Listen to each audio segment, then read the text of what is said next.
semenjak Yang Amat Berhormat Perdana Menteri telah memberi kata putus kepada pihak yang berkenaan bahawa mereka perlu meletakkan senjata tanpa bersyarat, dan sehingga kini kami telah menghubungi pihak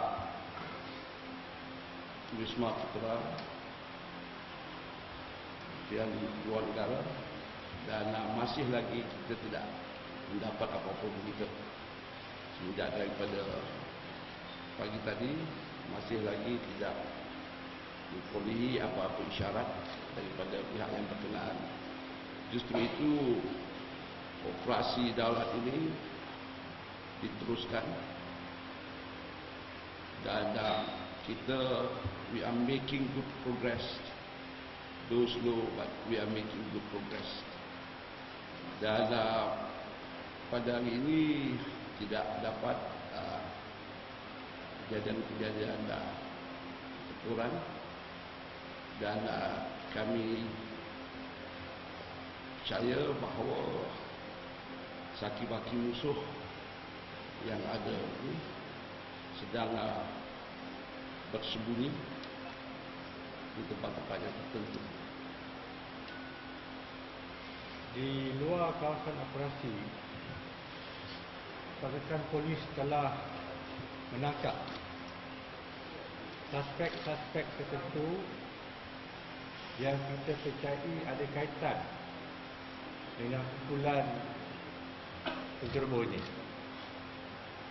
Mereka ini telah ditangkap untuk tujuan kita menjalankan siasatan dan juga mengesahkan maklumat-maklumat tertentu yang kita dapati berkenaan dengan percubaan ini.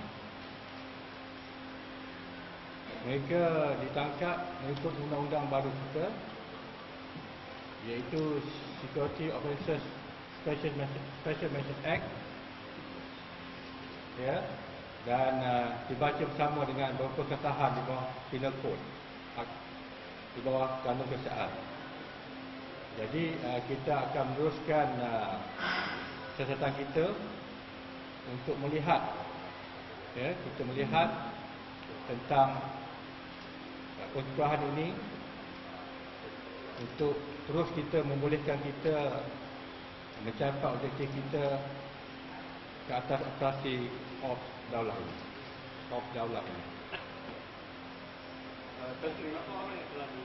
Jumlahnya sekarang ini sudah mencapai seramai lebih daripada 50 orang